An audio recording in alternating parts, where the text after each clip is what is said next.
तुम्हारे पाँव के नीचे ज़मीन नहीं है।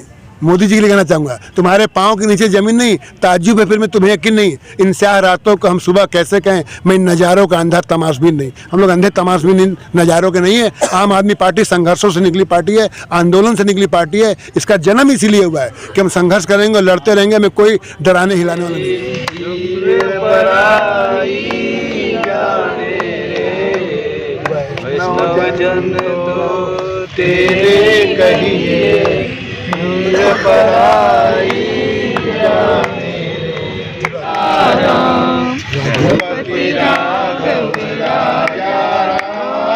पतित पावन सीताराम, ईश्वर अल्लाह तेरो नाम, सबको सम्मति दे भगवान। ईश्वर अल्लाह तेरो भगवान, रघुपति राघव राजा राम, पतित पावन सीताराम। सीताराम सीताराम राजा राम, पतित पावन सीताराम। मैं रमाशंकर सिंह पटेल, जिला अध्यक्ष आम आदमी पार्टी वाराणसी। आज आप लोग यहाँ शहीद उद्यान में बैठे हुए हैं, भारत माता की तस्वीर भी लिए हुए हैं, क्या मामला है? मामला यही है, मैं भारत माता की तस्वीर के सामने हम लोग उपवास रखे हैं, प्रण कर रहे हैं कि हमारे जो है संजय भैया जेल में उपवास रख रहे हैं तो हम भी उपवास रखें और भारत माता से ये हम लोग प्रार्थना करेंगे कि हमारे संजय भैया को शक्ति इतना ज़्यादा प्रदान करें कि वो संघर्ष में जो है अपने संघर्षों को इन दुराचारियों से लड़ सकें। कब तक ये आप लोग का उपवास रहेगा और क्या कुछ होने वाला है इस उपवास के जरिए, क्या संदेश देने का कार्य कर रहे हैं आप लोग? हम लोग उपवास के जरिए संदेश देना चाहते हैं कि हम आम आदमी के सिपाही कभी भी झुकेंगे नहीं, डरेंगे नहीं, टूटेंगे नहीं, हमेशा जो है ये लड़ते रहेंगे इन लोगों के खिलाफ़ जो गरीबों का, मजलूमों का, असहायों का जो है हमेशा से शोषण करते आ रहे हैं, शोषण कर रहे हैं। इन लोगों के खिलाफ़ हम लोग लड़ेंगे और हमेशा लड़ते रहेंगे।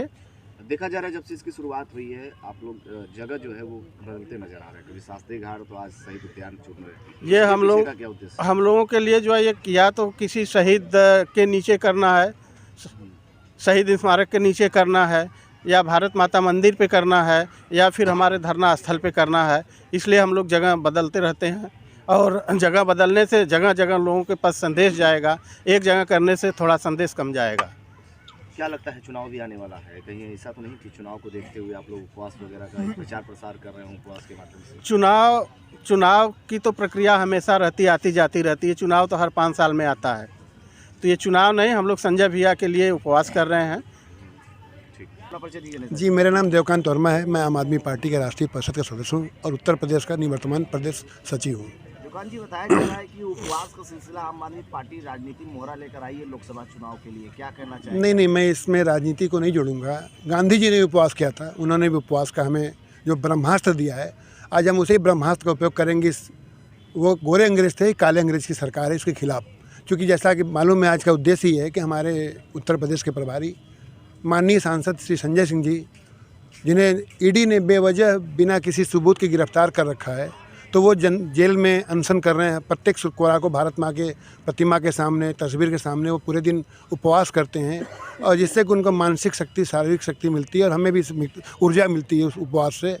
तो आज उन्हीं के समर्थन में आज पूरे प्रदेश में उपवास का कार्यक्रम चल रहा है। इसी के अंतर्गत बनारस में भी उपवास कार्यक्रम रहा है। इसका नेतृत्व हमारे जिलाध्यक्ष श्री रमाशंकर भाई कर रहे हैं और तमाम जिले के हमारे व्यापार प्रकोष्ठ के प्रदेश उपाध्यक्ष भाई चौरसिया जी हैं, हमारी रेखा दीदी जो कि प्रदेश महासचिव हैं, महिला प्रकोष्ठ की पीयूष भाई हैं, तमाम बहुत सारे महत्वपूर्ण साथी जिनका मैं नाम नहीं लूँ, तमाम साथी हमारे विभिन्न प्रकोष्ठों के तमाम साथी यहाँ पर उपस्थित उनके समर्थन में आज हम यही कर रहे हैं। और क्या संदेश देना चाहेंगे इस उपवास के जरिए, जिस तरह से देखा जा रहा है? उपवास से हम ये संदेश देना चाहते हैं इस क्रूर, अंधी, गूंगी, बहरी सरकार को कि आप कुछ भी यातना कर लो, हमारा जो उद्देश्य है, जिस उद्देश्य के लिए हम निकले हैं, भ्रष्टाचार मुक्त सरकार, भ्रष्टाचार मुक्त देश, भ्रष्टाचार मुक्त शासन व्यवस्था, जब तक हम पा नहीं लेंगे या इन लोगों को मजबूर नहीं कर देंगे, हम ये कार्यक्रम जारी रखेंगे और हम किसी भी तरह से हिलने और डिगने वाले नहीं हैं। ये जितनी भी यातना हमें दे लें, हमें कोई फर्क नहीं पड़ता।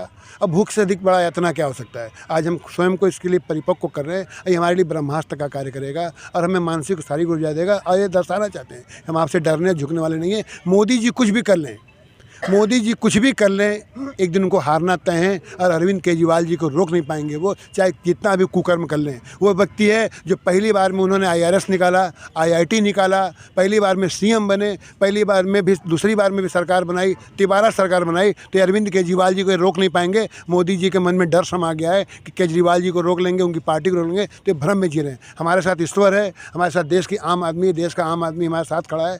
इसलिए हमें पूरा यकीन है कि हमें आगे बढ़ने से कोई नहीं रोक पाएगा और एक दिन ये पराजित होंगे, ये तय है।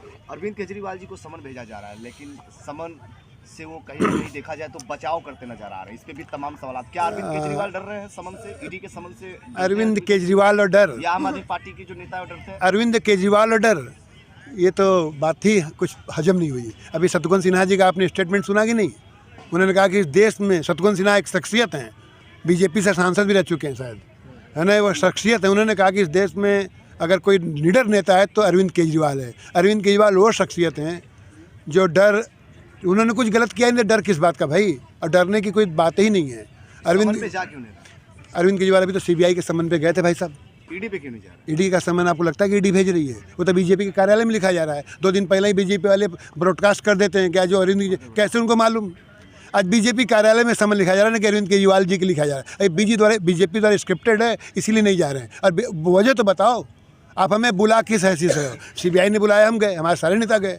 आप ईडी वजह तो बताए। उन्हें अपराधी की तरह बुला रही है, गवाह की तरह बुला रही है। समन मुकदमा दर्ज हुई तो कई साल हो गए, 1.5-2 साल हो गए, पर अभी तक तो आप लास्ट टर्म में इनको बुला रहे हैं। इसके दर्शाता है मोदी जी चाहते हैं कि कोई भी नेता, बड़ा नेता, बढ़िया नेता, ईमानदार नेता इनके खिलाफ प्रचार में न उतरने पाए। चुनाव तक ये रोकने की तैयारी इसीलिए ऐसा कर रहे हैं। नेताजी, सवाल ये खड़ा हो रहा है कि जब विपक्ष की तमाम पार्टियों के ऊपर ईडी का समन जाता है तो वो दफ्तर में जाते हैं और अपने सवाल जवाब जो है करते नजर आते हैं।